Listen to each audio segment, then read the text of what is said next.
뿌리, 줄기, 이파리까지 버릴 것 없는 대파는 정말 다양한 조리법도 있는데요. 피를 맑게 하고 내장 지방을 없애주며 장 건강에도 좋은 풍부한 영양소들도 함유되어 있어 반드시 먹어야 하는 채소 중 하나입니다. 이런 대파도 함께 먹으면 보약이 되는 음식이 있고 또 독이 될 수 있는 음식도 있습니다. 그리고 먹는 방법에 따라 효능도 다르다고 하니 다양한 방법으로 드시는 것을 추천해 드리고요. 그럼 지금부터 대파의 효능과 함께 먹으면 보약이 되는 음식 3가지와 독이 되는 음식 2가지까지 알려드리겠습니다. 그리고 대파의 특급 레시피 4가지와 대파 보관법까지 대파의 모든 것 알려드릴게요. 우리나라에서는 통일신라 때부터 재배를 했다고 알려져 있습니다. 그만큼 오랫동안 재배하고 식탁에 올라온 채소인데요. 대파 특유의 향이 다른 식재료의 잡냄새를 제거하는데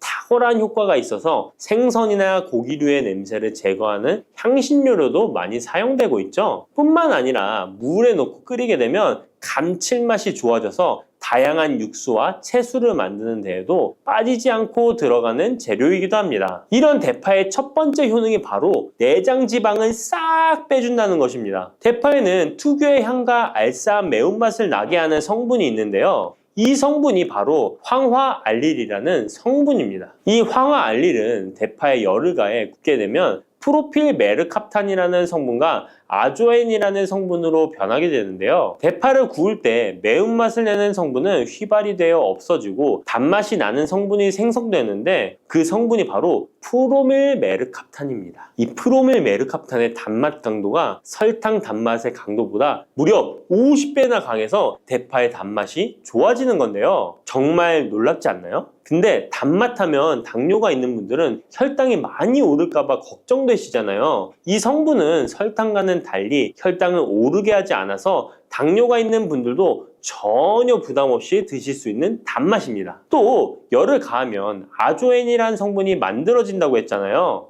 바로 이 성분이 우리 몸을 회복시키는 효능이 있는데요. 어떻게 우리 몸을 회복시킬까요? 그것은 바로 혈관을 깨끗하게 해주기 때문입니다. 아조엔의 별명이 바로 혈관 청소부인데요. 혈관에 나쁜 콜레스테롤을 제거하고 혈액이 뭉치는 혈전 생성을 방지해줍니다. 혈관도 확장해줘서 혈액순환을 원활하게 해주는 역할도 해준답니다. 이런 효능으로 신진대사를 원활하게 해주고 동맥경화, 고지혈증, 고혈압 등의 심혈관 질환을 예방하는 데에도 도움을 줄 수 있습니다. 뿐만 아니라 내장지방을 분해해 몸 밖으로 배출시켜주는 효능이 있어서 건강뿐만 아니라 다이어트에까지 도움을 주는데요. 최근에는 다이어트 식품으로도 많이 활용되고 있습니다. 그리고 대파의 녹색 부분에는 베타카로틴이 풍부한데요. 이 성분이 바로 강력한 항산화 물질입니다. 이 베타카로틴은 우리 몸속의 활성산소를 제거하여 노화를 방지해주고 피부의 탄력을 유지하여 주름을 예방하는 효과도 탁월하여 피부 미용에도 좋은 영양소입니다. 그리고 면역세포의 기능을 강화해주어 감기나 독감 등의 질병을 예방하고 알레르기 반응을 억제해주는 효과도 있습니다. 또한 베타카로틴은 눈의 피로도 해소해주는데요. 시력을 보호하고 야맹증과 안구건조증을 예방하는 데에도 도움을 줄 수 있습니다. 대파의 베타카로틴은 구울 때 2.5배나 증가한다고 하는데요. 이런 대파의 효능을 극대화해 먹을 수 있는 방법이 있습니다. 대파의 특급 레시피 소개해드리겠습니다. 우선 대파를 깨끗하게 씻어주시고요. 5cm 정도로 잘라주십니다. 대파를 반으로 갈라주셔도 되고 그냥 사용하셔도 됩니다. 기름을 두르지 않은 팬에다가 대파를 올려서 구워주시는데 앞뒤로 골고루 약간 탄 것 같이 잘 구워줍니다. 이제 장을 만들어 줄 건데요. 물을 2컵 넣어주시고요. 간장을 반컵 넣어줍니다.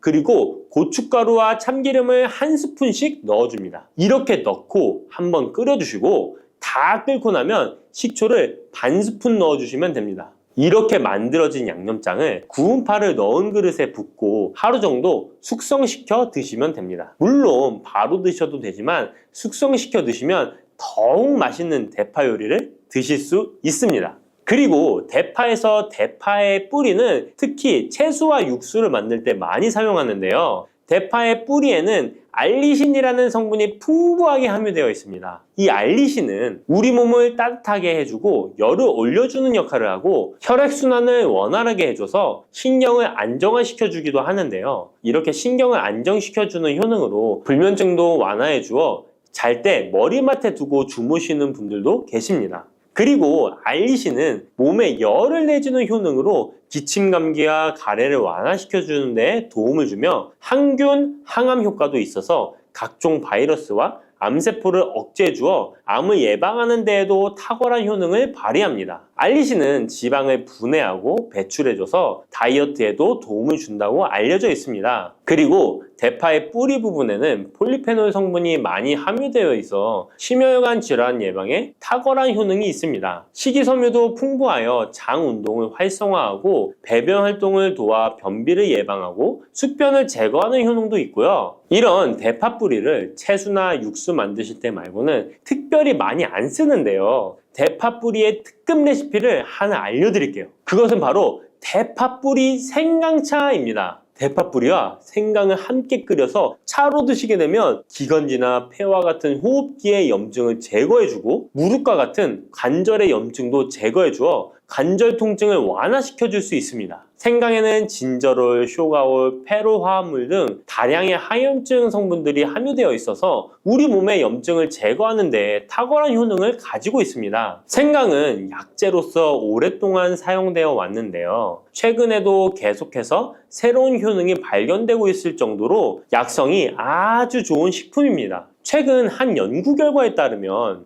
생강에는 소염 진통제로 많이 사용되는 이부프로펜과 비슷한 항염증 효과가 있고 류마티스 관절염을 완화시키는 데에도 효과가 있는 것으로 밝혀졌습니다. 그럼 지금부터 대파 뿌리 생강차 만드는 방법을 알려드리겠습니다. 먼저 생강을 물에 넣고 끓여주시고요. 처음에는 강불로 해주시고 끓기 시작하면 중불로 줄여서 20분 정도 더 끓여줍니다. 그 후에 대파 뿌리도 넣고 3분 정도 더 끓여주시면 됩니다. 이렇게 끓인 물에서 생강과 대파 뿌리는 건져주시고 따뜻할 때 드시거나 냉장고에 넣고 시원하게 드셔도 됩니다. 이렇게 대파 뿌리와 생강을 함께 끓여 차로 드시면 효과를 극대화할 수 있는데요. 다만 평소에 소화가 잘 안 되시고 위가 약하신 분들은 이렇게 끓인 대파뿌리 생강차에 물을 섞어서 연하게 드시는 것을 추천해 드립니다. 이렇게 해서 하루에 한 번, 두 번 꾸준히 드신다면 감기 걱정도 없고 염증을 완화시켜 관절염으로 인한 통증도 줄일 수가 있을 거예요. 그리고 대파와 함께 드시면 보약이 되는 식품에는 무도 있습니다. 무를 말려서 무말랭이로 드시면 무의 좋은 성분들을 농축하여 드실 수 있다고 하는데요. 간단하게 다시 한번 알려드리자면 무를 드시면 기침과 가래를 멈추게 해주는 효능이 있고 소화를 잘 되게 해주며 혈관을 깨끗하게 해줘서 심혈관 질환에도 도움을 줄 수 있습니다. 또한 칼슘의 함량이 높아서 골다공증을 예방하고 뼈를 튼튼하게 만들어주죠. 그리고 해독작용도 뛰어나고 혈당을 조절해줘서 당뇨를 예방하는 데에도 도움을 줄 수 있습니다. 이렇게 좋은 물을 대파와 함께 드시면 그 효능이 극대화될 수 있는데요. 특히 혈액을 깨끗하게 해줘서 심혈관 질환을 예방하며 당뇨 또한 예방해 줄 수 있을 뿐만 아니라 당뇨 합병증을 완화시켜 주는 데에도 탁월한 도움을 받을 수 있습니다. 대파를 넣은 무말랭이 무침을 만들어 드시면 오독오독한 무말랭이 식감도 좋고 입맛도 돌게 하는 반찬으로도 정말 좋으니까 꼭 대파 무말랭이 무침도 만들어서 드셔보시길 바랍니다. 대파와 함께 드시면 보약이 되는 음식 세 번째는 바로 두부입니다.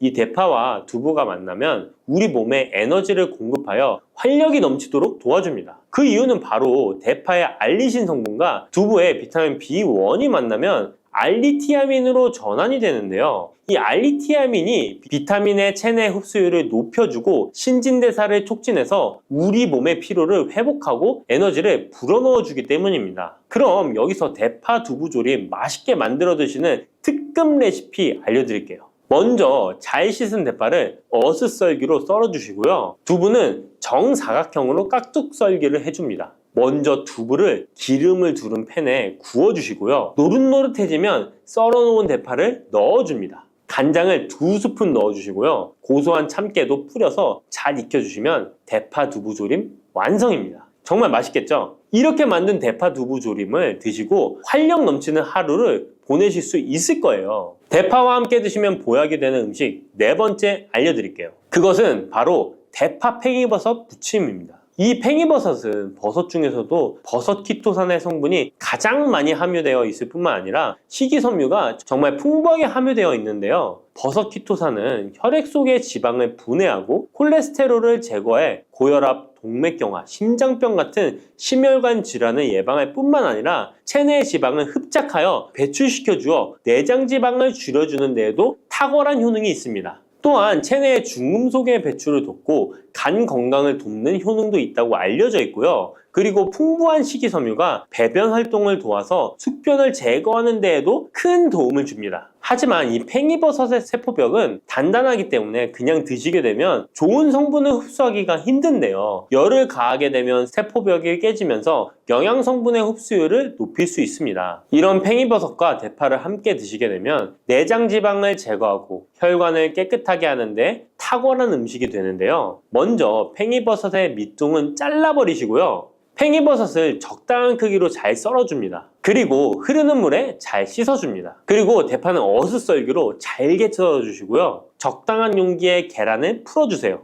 팽이버섯과 대파를 넣어서 잘 섞어주고 소금 한 꼬집을 넣어 간을 해줍니다. 이제 잘 달궈진 팬에 기름을 두르고 붙여주시면 됩니다. 정말 쉽죠? 그런데 이렇게 좋은 대파도 함께 드시면 안 되는 음식이 있습니다. 대파와 함께 드시면 안 되는 음식 첫 번째는 바로 꿀입니다. 대파와 꿀은 두 가지 다 몸에 열을 올려주는 효능이 있습니다. 한의학에서는 대파와 꿀을 함께 먹으면 위장에 탈이 나고 더부룩한 현상이 나타날 수 있다고 하는데요. 대파와 꿀을 함께 먹으면 위에서 소화액 분비를 억제하여 소화불량을 유발할 수 있기 때문인데요. 또한 꿀은 알레르기 반응을 일으킬 수 있는데 대파와 함께 먹으면 알레르기 반응이 더 악화될 수 있다는 것을 알아두시면 좋고요. 꼭 기억하셔서 대파와 꿀은 함께 드시지 않기를 추천합니다. 또 대파와 함께 드시면 안 되는 음식은 미역입니다.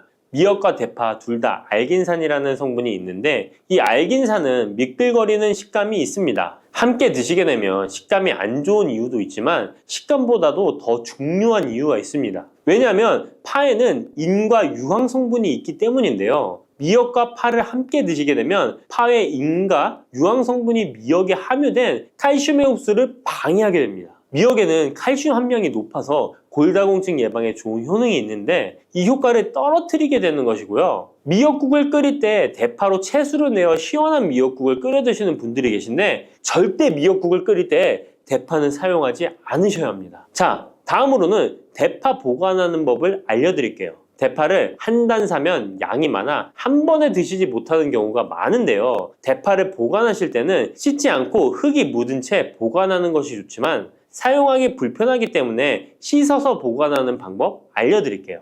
우선 잘 씻은 대파를 줄기와 잎부분으로 나눠 잘라주시고요. 물기를 제거하고 키친타올을 넣은 지퍼백에 줄기와 잎부분을 나눠 담아 냉장고에 보관해 주시면 됩니다. 이렇게 하시면 2주에서 3주 정도는 보관 가능하시고요. 더 장기간 보관하시려면 냉동을 하시면 되는데 냉동 보관하시려면 대파를 사용하기 원하는 크기대로 잘라서 지퍼백에 넣어 냉동하시면 됩니다. 이렇게 하시면 냉동된 대파를 꺼내서 요리하실 때 바로 사용하실 수 있을 겁니다. 들깨를 이렇게 드시면 당뇨와 혈당이 싹 사라지고 치매도 예방할 수 있어요. 들기름, 들깨하면 무엇이 생각나시나요?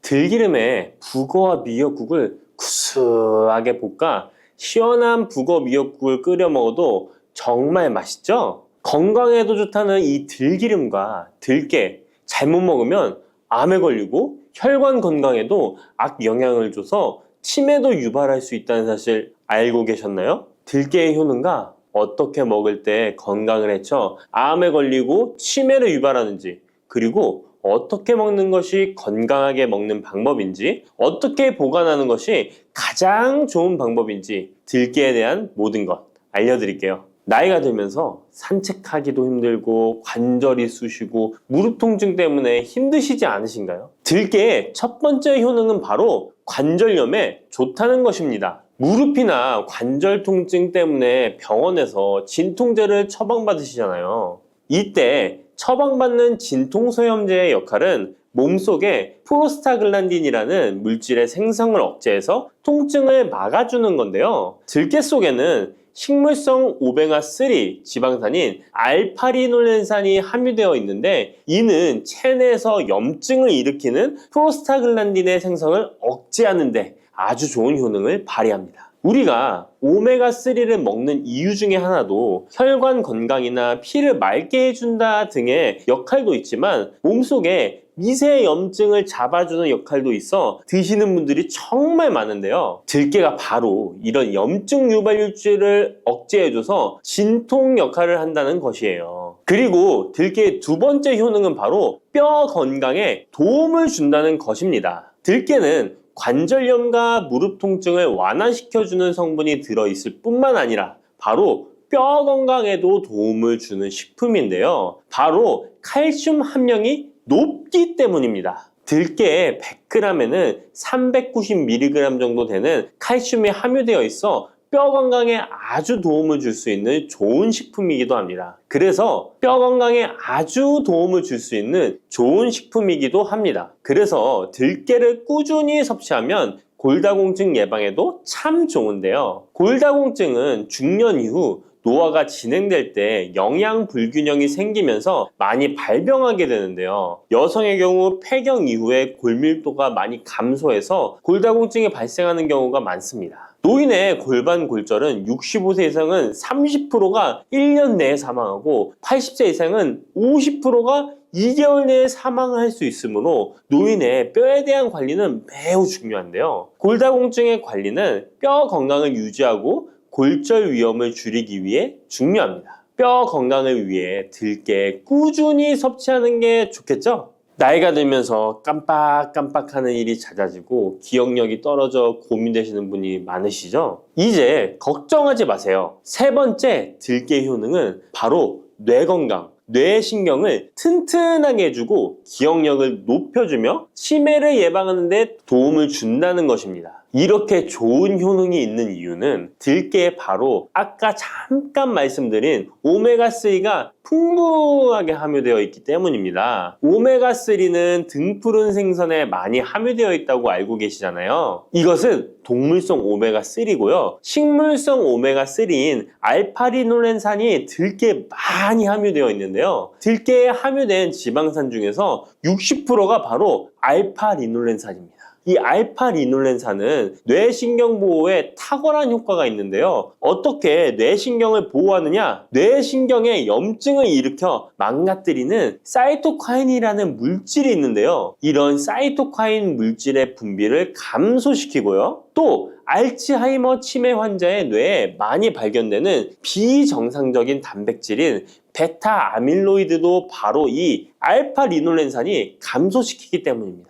참치에 많이 함유되어 있다는 DHA 들어보셨죠? DHA가 바로 대표적인 뇌기능 강화 물질인데요. 이 DHA가 기억을 높이는 데 도움을 주고 학습 능력 또한 좋게 하는데요. 이 DH는 체내에 합성되지 않아 식품으로 섭취를 해야 합니다. 들깨에 함유된 알파리놀렌산이 흡수될 때 바로 이 DHA로 전환이 됩니다. 어린이 전용 오메가3 같은 경우도 성인보다는 EPA보다 DHA 함유량이 높은 영양제도 많죠? 들깨가 뇌신경, 뇌 건강에 좋은 이유가 바로 이겁니다. 네 번째 들깨의 효능은 심장을 건강하게 하고 뇌혈관의 노화를 막아주는데 도움을 준다는 것입니다. 알파리놀렌산이 체내에 흡수될 때 DHA로 변환된다고 했잖아요. 그뿐 아니라 바로 EPA로도 변환이 되는데요. 이 EPA가 어떤 역할을 하냐면 바로 혈소판 응집을 억제해 혈관에 혈전이 생기는 것을 방지하는 효능이 있습니다. 그리고 혈관을 튼튼하게 하는 효능과 혈액의 중성지방과 나쁜 콜레스테롤인 LDL을 낮추고 좋은 콜레스테롤인 HDL을 높여주는 역할도 합니다. 미국의 심장협회에서는 허혈성 뇌졸중, 심장마비로 인한 돌연사, 관상동맥 질환 등의 위험을 감소시키기 위해 매주 1에서 2회 이상 오메가3 지방산이 풍부한 등푸른 생선을 섭취하는 것이 도움을 준다고 발표했습니다. 그런데 이 오메가3 지방산의 함량을 살펴보면 100g당 오메가3 지방산의 함량이 연어에는 11.5g, 고등어에는 9.9g, 들깨에는 무려 63.1g이나 함유되어 있습니다. 정말 많이 함유되어 있죠? 들깨에는 연어에 비해 5배 이상 들어있다는 것입니다. 들깨를 꾸준히 드셔서 혈관도 건강하게, 심장도 튼튼하게 유지하시기 바랍니다. 5번째 들깨의 효능은 바로 변비에 좋다는 것입니다. 들깨의 껍질에는 식이섬유가 풍부한데요. 들깨 100g에는 18g 정도로 풍부한 식이섬유가 함유되어 있습니다. 이 식이섬유는 장내에서 수분을 흡수하게 되는데요. 수분을 흡수하여 대변을 무르게 하고 장 운동도 촉진하여 변비를 예방하는 데 도움을 주는 것입니다. 또한 불포화 지방산이 풍부한데요. 들깨에 함유된 리놀렌산이 대장의 염증을 억제해주고 변비로 인해 발생할 수 있는 대장질환 또한 예방하는 데 도움을 줄 수 있습니다. 6번째 들깨의 효능은 바로 췌장을 건강하게 하는데 도움을 준다는 것입니다. 들깨에 풍부하게 함유된 루테올린이라는 성분이 있는데요. 이 성분이 몸 안에서 인슐린에 대한 반응도를 높이는 기능을 합니다. 이게 무슨 말이냐면 췌장에서 인슐린을 조금만 분비하게 돼도 몸 안에서 이 인슐린이 작용을 잘해서 혈당이 급격히 올라가는 것을 막아주고 이렇게 되면 췌장에서 인슐린 분비를 줄일 수 있겠죠. 이렇게 췌장의 부담을 많이 덜어줄 수 있다는 것입니다. 루테올린을 통한 인슐린 반응도가 높아지면 당뇨도 예방할 수 있고 혈당 조절에도 많은 도움을 받을 수 있는 것입니다. 7번째 들깨의 효능은 알레르기성 질환을 예방하는데 도움을 주는 것입니다. 들깨에 오메가3 지방산이 많이 함유되어 있다고 했잖아요. 이 오메가3 지방산이 염증을 억제하고 면역력을 강화시키는 효과가 있어서 알레르기 증상을 예방하고 완화시키는데 도움을 줄 수 있는 것입니다. 그리고 또 비타민 E가 풍부하게 함유되어 있는데요. 비타민 E는 항산화 작용에 뛰어나고 알레르기 반응을 일으키는 물질인 히스타민의 분비를 억제하는 효과가 있습니다.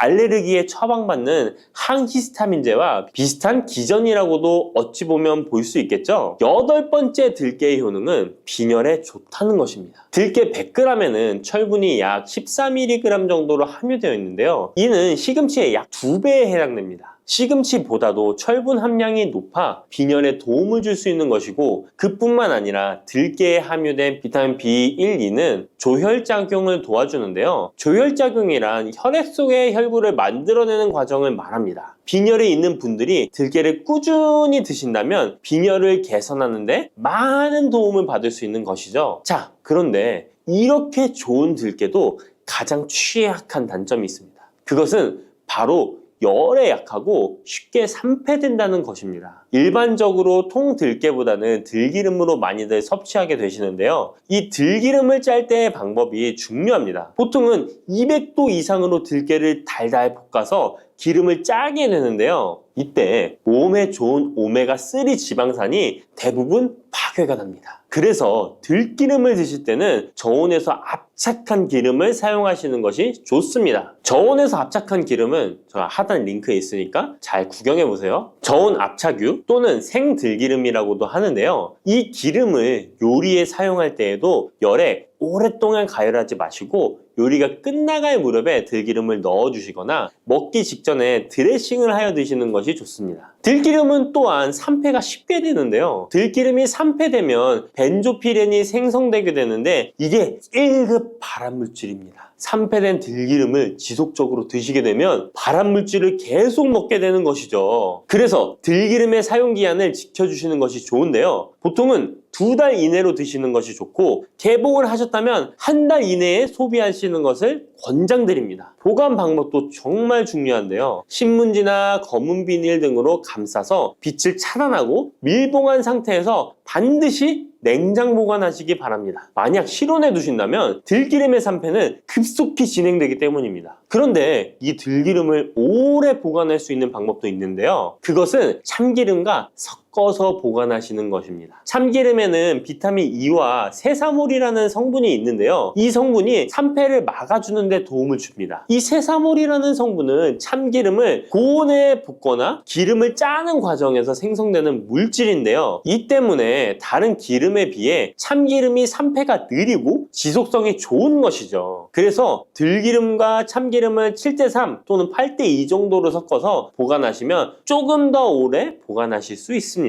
그런데 들깨를 기름으로 드시게 되면 들깨 껍질을 섭취할 수 없는데요. 들깨 껍질에 몸에 좋은 식이섬유와 대표적인 항산화 물질인 폴리페놀 성분들을 다 버리게 되는 것입니다. 그래서 들깨를 제대로 드시려면 들기름보다도 통들깨 자체로 드시는 것이 좋습니다. 마트에 가면 통들깨보다도 들깨 가루를 많이 판매하시는데요. 들깨 가루는 산패가 빨리 되기 때문에 통들깨를 구매해 드시길 바랍니다. 통들깨를 구매하시면 그 안에 작은 돌이라든지 이물질이 들어있어 세척을 잘 해주셔야 되는데요. 세척하는 방법 알려드릴게요. 먼저 들깨를 물에 담가 씻어줍니다. 그리고 물 위에 뜨는 것만 채로 걷어 옮겨주시기 바랍니다. 그렇게 하면 바닥에 이물질만 남는데요. 이것을 버리고 또 물에 담가 씻어주고 물 위에 뜨는 것만 채로 걷어 옮겨주시면 됩니다. 이 같은 작업을 3번, 4번 반복해주면 되는데요. 이렇게 하면 통들깨를 깨끗하게 세척할 수 있습니다. 깨끗하게 세척한 통들깨는 자연 건조해 주셔도 되긴 하지만 시간이 오래 걸리니 팬에 담아 약한 불로 건조시켜 주시거나 쉬운 방법은 전자레인지를 이용하시면 됩니다. 전자레인지를 이용한 건조 방법 알려드릴게요. 세척한 통들깨를 접시에 담아 주시고요. 이렇게 해서 5분 정도 돌려주시고요. 상태를 확인해 줍니다. 아직 덜 건조되었을 거예요. 한 번에 오랜 시간 전자레인지에 돌리면 들깨가 탈 수 있으니까 이렇게 5분 정도씩 돌려가며 상태를 확인해 주면서 완전히 건조될 때까지 이 작업을 해주시면 됩니다. 완전히 건조된 통들깨는 그냥 스푼으로 떠서 드셔도 되고요. 먹을 만큼씩 믹서기에 갈아서 음식에 넣어 드셔도 되고 통들깨 자체로 음식에 넣어 드셔도 됩니다. 이렇게 하시면 들깨를 산패되지 않은 상태로 신선하고 건강하게 버리는 것 없이 드실 수 있습니다. 혈관을 깨끗하게 하고 당뇨를 예방하려면 땅콩을 이렇게 드셔야 합니다. 여러분, 땅콩 좋아하시는 분 있으신가요? 저는 땅콩과 건어물을 안주로 참 좋아하는데요. 이런 맛있는 땅콩이 건강에 좋은 효능들이 많다는 것 혹시 아시나요? 심심풀이 땅콩이라는 말이 있을 정도로 땅콩은 우리에게 매우 친숙한 음식인데요. 하지만 땅콩의 그 놀라운 효능을 제대로 아는 분은 많이 없을 거예요. 땅콩이 얼마나 우리 몸에 좋은 영향을 미치는지, 그리고 어떻게 섭취하면 더 좋은 효과를 볼 수 있는지 땅콩에 대해서 자세히 알아보겠습니다. 어렸을 적에 키가 작은 친구를 땅콩 같다고 놀리지 않으셨나요? 작은 땅콩 한 알에는 단백질, 지방, 탄수화물, 식이섬유는 물론 비타민 E, B군, 칼륨, 마그네슘, 철분, 폴리페놀, 폴라보노이드, 레스베라트롤 등 여러 가지 몸에 좋은 영양소가 매우 풍부하게 들어있는데요. 이렇게 영양이 풍부하고 맛도 고소한 땅콩의 놀라운 효능 7가지 바로 소개해 드릴게요. 땅콩의 놀라운 효능 첫 번째는 심혈관 질환 개선입니다. 미국 심장학회에서 땅콩을 추천 음식으로 소개한 것 알고 계신가요? 땅콩의 크기는 작지만 땅콩 안에 들어있는 영양소는 결코 작지 않습니다. 땅콩은 불포화 지방산을 많이 함유하고 있고 특히 땅콩에 함유된 모노불포화 지방산과 다불포화 지방산은 나쁜 콜레스테롤인 LDL 수치를 낮추고 좋은 콜레스테롤인 HDL을 높이는 데 도움이 됩니다. 또한 땅콩에 함유된 단일 불포화 지방산은 혈중 콜레스테롤 수치를 낮추는 데 도움을 주는데요. 혈중 콜레스테롤이 낮아져 심장 건강을 지키는데 매우 좋은 작용을 하는 것이죠. 또한 땅콩은 불포화 지방산이 풍부하고 비타민 E가 풍부하게 들어있어 심혈관 건강에 도움을 주고 혈관을 보호하며 혈액순환과 동맥경화증을 예방하고 심장 질환의 위험을 줄여줍니다. 또한 땅콩은 마그네슘, 칼륨, 식이섬유와 같은 심혈관 건강에 중요한 영양소를 함유하고 있어 혈압을 조절하고 혈관을 건강하게 유지하는 데 도움을 준다는 것 꼭 기억해 주세요. 땅콩의 놀라운 효능 두 번째는 뇌 건강에 도움을 주는 것입니다. 땅콩에는 레시틴과 비타민 E가 들어있는데요. 이 성분들은 뇌세포를 보호하고 뇌 건강을 유지하는 데 중요한 역할을 합니다. 특히 땅콩은 기억력과 집중력 향상에 도움이 될 수 있어 중년과 노년층에게 매우 유익한 음식이라는 것 아시나요? 땅콩이 함유된 비타민 E, 폴리페놀, 특히 레스베라트롤 등 강력한 항산화 성분은 뇌 건강에 도움을 줍니다. 이러한 항산화 성분은 뇌에서 발생할 수 있는 산화 스트레스를 줄여주며 이는 신경세포를 보호하고 뇌 기능을 향상시키는 기능도 해준답니다. 또한 땅콩은 불포화 지방산, 특히 오메가3 지방산을 포함하고 있어 뇌 기능을 개선하고 치매와 같은 뇌 질환을 예방할 수도 있는데요. 특히 불포화 지방산은 뇌세포의 구성 성분으로 중요한 역할을 하며 뇌신경 전도 속도를 높여 기억력과 합승 능력을 향상시킬 수 있습니다. 땅콩의 효능 정말 놀랍지 않나요? 아직 놀라기는 이른데요. 땅콩의 효능 세 번째는 체중 관리에 도움을 주는 것입니다. 땅콩은 단백질과 섬유질이 풍부해서 조금만 먹어도 포만감을 오래 유지시켜주는데요. 그래서 과식을 예방하고 체중을 관리하는 데 도움을 줄 수 있죠. 그냥 땅콩도 좋지만 땅콩을 갈아 만든 땅콩버터도 포만감을 오래 유지시켜줘서 과식을 방지하는 데 효과적입니다. 또한 단백질과 지방산이 풍부해서 에너지를 공급하고 건강한 체중 관리를 돕습니다. 하지만 모든 음식은 과유불급 작지만 영양이 풍부한 땅콩은 고칼로리 식품이기 때문에 하루에 10알에서 20알 정도 적당량을 섭취하는 것이 중요하다는 것 꼭 기억해 주세요. 땅콩의 놀라운 효능 네 번째는 바로 당뇨 관리 효능입니다. 땅콩이 당뇨에 효능이 있다니 신기하죠? 땅콩에는 불포화 지방산이 많이 함유되어 있고 혈당 수치가 낮아서 혈당을 천천히 올리는 효과가 있는데요. 그래서 당뇨병 환자들에게도 좋은 간식으로 평가되고 있습니다. 또한 땅콩에 포함된 섬유질과 단백질이 혈당을 안정적으로 유지하는 데 도움을 주는데요. 땅콩에 포함된 식이섬유 또한 혈당의 흡수를 늦추고 혈당 수치를 안정적으로 유지하는 데 도움을 준다는 것입니다. 뿐만 아니라 땅콩의 마그네슘과 비타민 B9는 인슐린 감수성을 향상시키는 데 도움을 주고 이로 인해 땅콩은 당뇨병 예방 및 혈당 관리에 탁월한 식품으로 평가되고 있죠. 땅콩의 효능 정말 놀랍지 않나요? 아직 안 끝났습니다. 땅콩의 효능 다섯 번째는 피부 건강에 도움을 주는 것입니다. 땅콩에 들어있는 비타민 E와 항산화 물질이 피부를 건강하게 유지하는 데 좋은 영향을 주는데요. 땅콩에 들어있는 비타민 E는 강력한 항산화제로 피부 세포를 자유 라디칼로부터 보호하고 피부 노화를 지연시키는 데 좋은 영향을 줍니다. 이 성분은 피부의 탄력을 유지하고 주름을 예방하는 데 효과적이며 피부 노화를 방지하고 염증을 줄이며 피부를 매끄럽고 촉촉하게 만들어줍니다. 그래서 땅콩은 아름다운 피부를 위한 좋은 식품이죠. 그리고 땅콩에 포함된 불포화 지방산, 특히 올레산과 리놀렌산은 피부의 수분 유지를 도와 피부가 건조해지지 않도록 하며 염증을 줄여 피부 트러블을 완화하는 데 도움을 줄 수 있습니다. 뿐만 아니라 땅콩에는 아연이 포함되어 있어 피부 회복에 중요한 역할을 합니다. 땅콩에 함유되어 있는 아연은 상처 치유를 돕고 여드름과 같은 피부 문제를 개선하는 데 놀라운 효능도 있습니다. 땅콩의 효능 여섯 번째는 소화 건강에 도움을 주는 것입니다. 땅콩에는 식이섬유가 풍부해 소화 시스템에 좋은 영향을 주는데요. 식이섬유는 장의 움직임을 촉진시켜 변비를 예방하고 장내 유익한 미생물의 활동을 도와줘서 장 건강에 매우 좋은 환경을 만들어줍니다. 또한 땅콩에 포함된 불용성 섬유는 특히 장을 자극해 배변을 원활하게 하고 장의 건강을 유지하는 데 중요한 역할을 하는데요. 이 섬유는 장에서 물을 흡수하여 변을 부드럽게 만들어줍니다. 땅콩의 놀라운 효능 일곱 번째는 좋은 단백질과 건강한 지방 섭취에 좋은 공급원입니다. 땅콩은 고기나 다른 동물성 단백질에 비해 지방이 적고 채식주의자나 비건이 단백질을 섭취할 때 아주 유용한 대체 식품이 될 수 있는데요. 100g의 땅콩은 약 25에서 30g의 단백질을 함유하고 있다는 것 아시나요? 우리가 흔히 좋은 단백질 공급 식품이라고 생각하는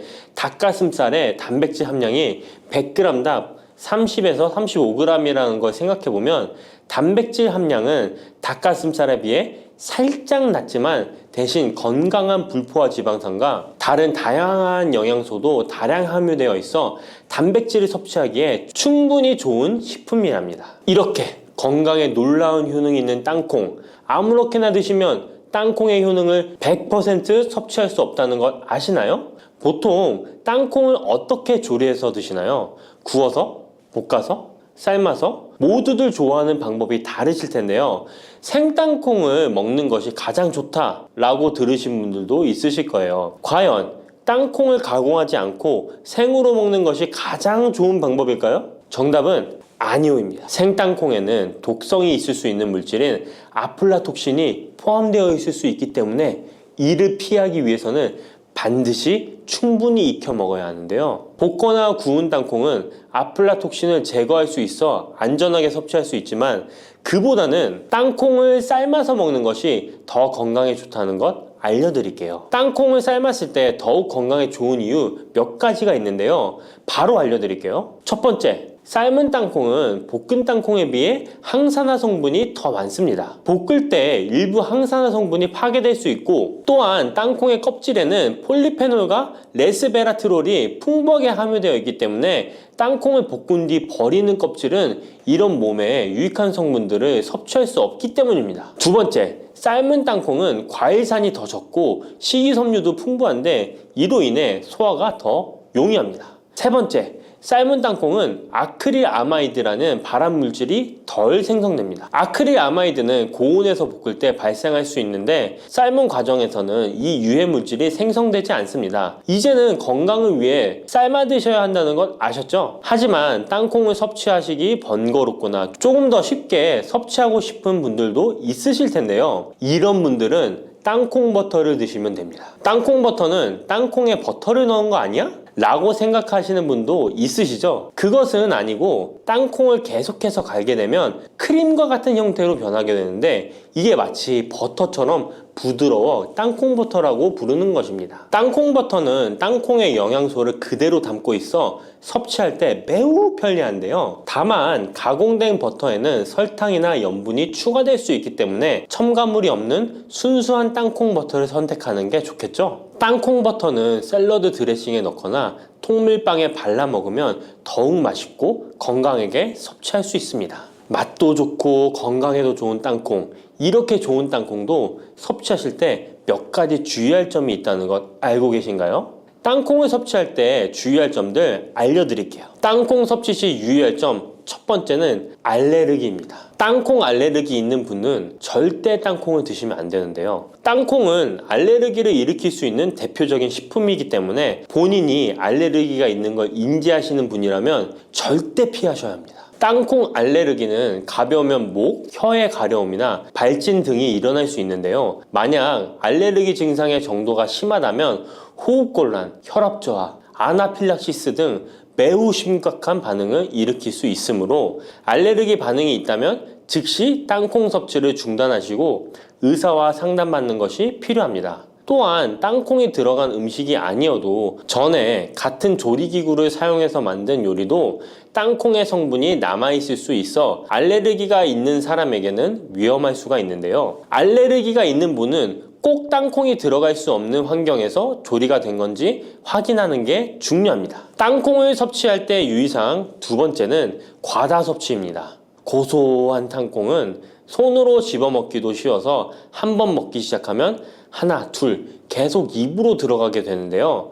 하지만 이렇게 계속 먹다간 아무도 모르는 사이에 체중이 증가할 수 있습니다. 땅콩은 고칼로리 식품이기 때문인데요. 하루 권장 섭취량은 약 10알에서 20알 정도 넘기지 않도록 주의하시고 적당량을 섭취하는 것이 중요합니다. 세 번째, 땅콩 섭취 시 주의할 점은 염분과 설탕이 추가된 가공식품을 피하는 것입니다. 땅콩이 몸에 좋다고 해서 시중에 판매되는 땅콩 버터나 땅콩 과자까지 좋은 것은 아닌데요. 땅콩의 겉면 위에 염분이나 설탕이 많이 포함된 제품들이 있습니다. 이러한 제품을 자주 섭취하면 혈압 상승이나 당뇨 유발 등의 문제가 발생할 수 있으므로 첨가물이 적은 제품을 선택하는 것이 좋습니다. 또한 땅콩 버터를 섭취할 때도 뒤에 성분표를 꼭 확인하셔야 하는데요. 맛으로 먹는 거라면 상관없지만 건강을 위해서 땅콩 버터를 섭취하시는 것이라면 100% 땅콩으로만 만들어진 제품인지 살펴보시고 구매해야 합니다. 땅콩 섭취 시 유의할 점 네 번째는 보관이 잘 된 땅콩을 섭취해야 하는 것입니다. 땅콩이 건조된 식품이라고 생각해서 실온에 대충 보관해 놓진 않으셨나요? 땅콩은 고지방 식품으로 지방산이 많이 포함되어 있기 때문에 산패가 될 수 있는데요.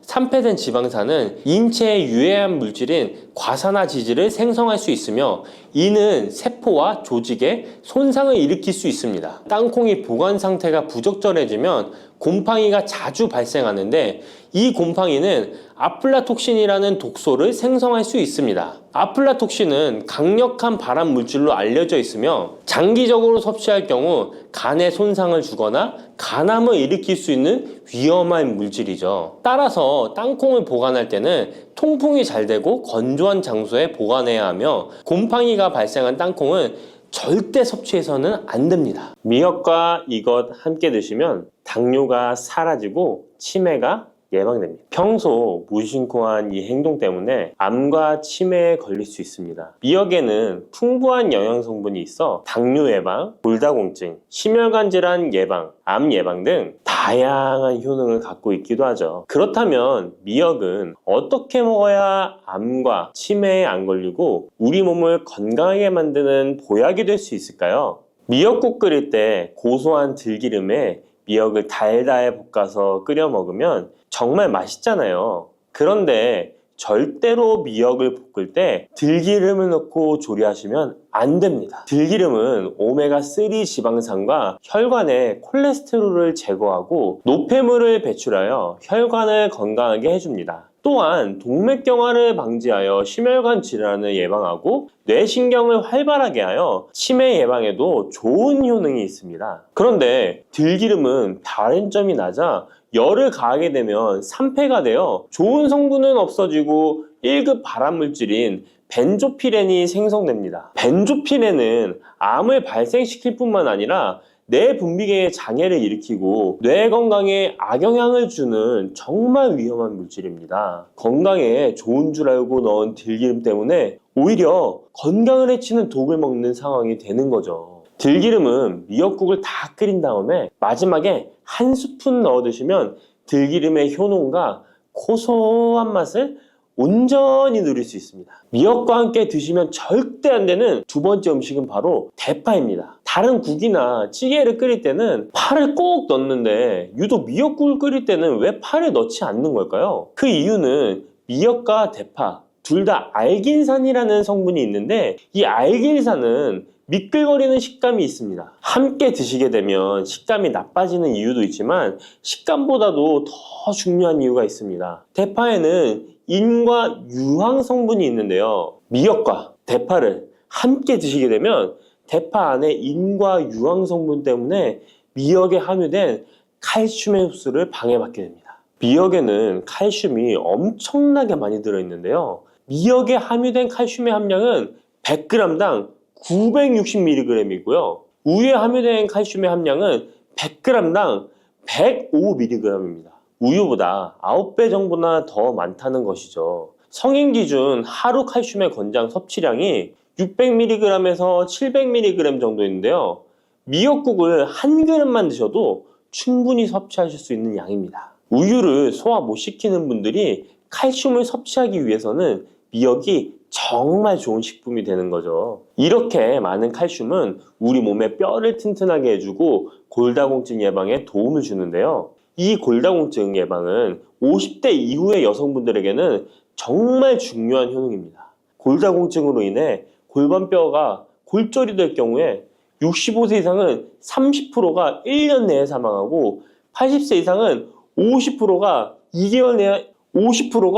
2개월 내에 사망을 할 수 있다는 통계가 있습니다. 나이가 들어갈수록 미역을 충분히 섭취하시는 것을 추천드립니다. 이런 칼슘 보충제에 정말 중요한 미역을 대파와 함께 드신다면 칼슘 흡수가 제대로 되지 않는 것이죠. 미역에 미끌미끌한 성분이 알긴산이라고 했잖아요. 이 알긴산도 우리 몸에 정말 중요한 역할을 해줍니다. 바로 알긴산은 다른 물질을 흡착하는 성질이 있어 혈관 내에 나쁜 콜레스테롤을 흡착하여 배출을 도와줍니다. 이렇게 되면 동맥경화를 예방할 수 있고 혈액순환을 원활하게 하며 심혈관 질환을 예방하는 데 도움을 줄 수 있습니다.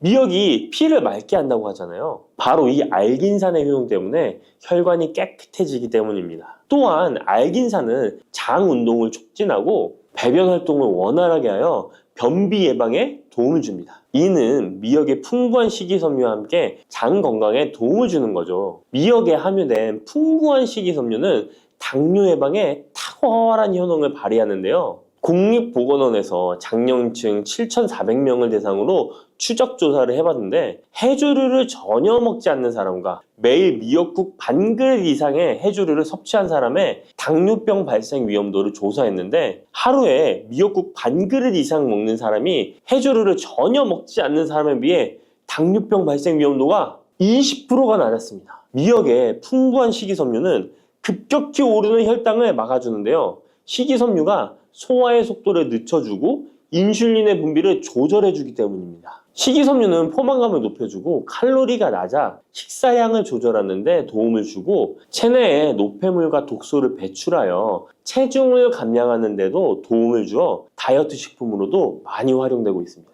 미역국은 또 아이를 출산한 산모들이 반드시 먹는 음식인데요. 미역의 풍부한 요오드는 출산 후 늘어난 자궁을 수축시켜주는 데 도움을 주며 모유가 잘 나오도록 도와줍니다. 또한 요오드는 피를 멎게 하여 상처를 빨리 아물게 하는 역할도 해줍니다. 칼슘과 철분이 풍부하여 출산 후에 흥분된 신경을 안정시켜주고 혈액의 생성을 도와 산모의 빈혈 예방에 도움을 주게 됩니다.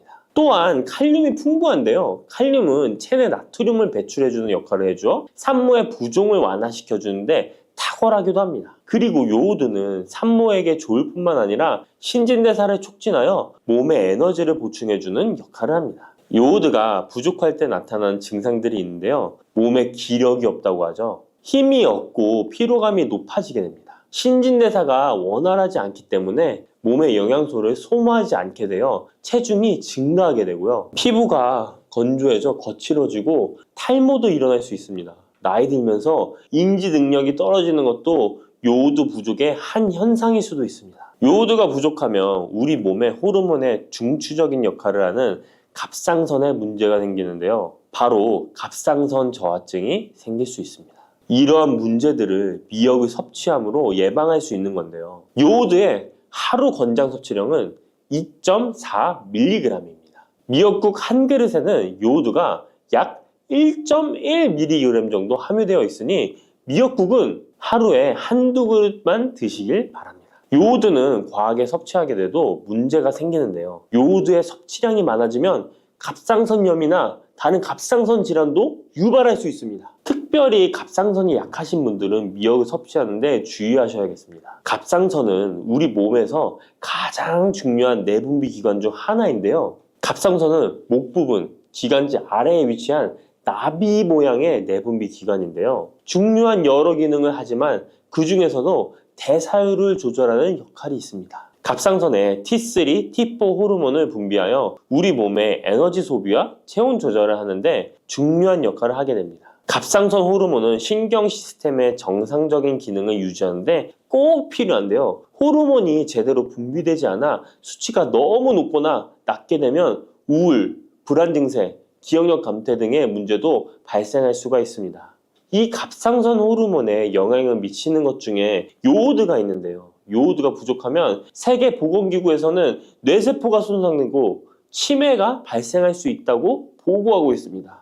갑상선 저하증이나 항진증이 있는 분들이 요오드가 많은 미역을 많이 드시면 오히려 건강을 더 해칠 수가 있습니다. 건강하신 분들은 미역을 많이 드셔도 호르몬 조절이 잘 되어 문제가 없지만 갑상선에 문제가 있어서 호르몬 조절이 잘 안 되는 분들은 이 요오드의 수치가 높아지게 되면 체내에 활성산소가 증가하게 되어 염증을 일으키고 갑상선염을 유발하고 극히 드물지만 심해지면 갑상선 암으로도 발전시킬 가능성도 있습니다. 따라서 갑상선에 문제가 있는 분들은 미역을 드실 때 주의하셔야 합니다. 날이 갈수록 암의 발병률이 높아지고 있어서 암에 대한 관심도가 높아지는 것이 사실이죠. 이처럼 미역에는 강력한 항암 효과가 있어 건강식품으로도 아주 좋은데요. 미역에는 요오드, 식이섬유, 칼슘, 비타민 등 많은 영양소가 있다고 했잖아요. 그런 것보다 훨씬 중요한 것이 있습니다. 바로 후코이단이라는 성분인데요.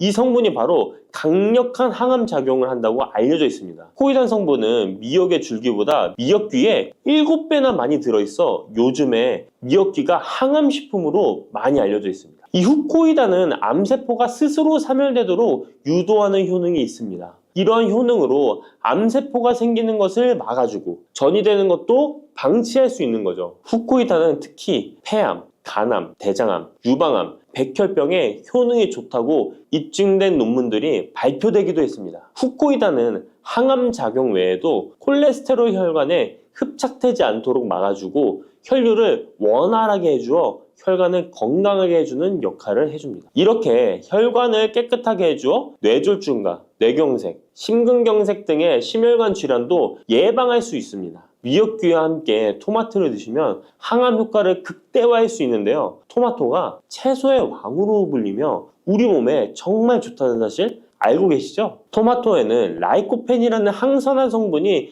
풍부하게 함유되어 있습니다. 라이코펜은 강력한 항산화 작용으로 몸 안의 활성산소를 제거하여 혈관을 건강하게 하고 염증을 제거하여 노화를 예방할 뿐만 아니라 미역의 후코이단과 만나 암세포를 제거하는 강력한 항암작용을 하게 됩니다. 미역과 함께 드시면 효과가 극대화되는 음식으로는 두부가 있습니다. 콩으로 만든 두부는 식물성 단백질이 풍부해서 건강식품으로 우리 식탁에 정말 많이 올라오죠. 두부에는 단백질뿐만 아니라 사포닌 성분도 풍부하게 함유되어 있습니다. 사포닌은 인삼, 홍삼, 더덕 등에도 풍부하게 함유되어 있는 성분인데요. 이 사포닌은 면역력을 강화하고 체내 활성산소를 제거하여 노화를 방지하고 항암 작용도 하여 암을 예방하기도 합니다. 정말 기적과 같은 성분입니다. 그런데 이 사포닌의 단점이 체내에 요오드를 배출하여 요오드 결핍이 있는 분들은 주의하셔야 하는데 미역과 함께 드신다면 미역에 함유된 풍부한 요오드와 사포닌의 만남으로 미역의 섭취로 과다할 수 있는 요오드의 양을 두부의 사포닌이 배출시켜주어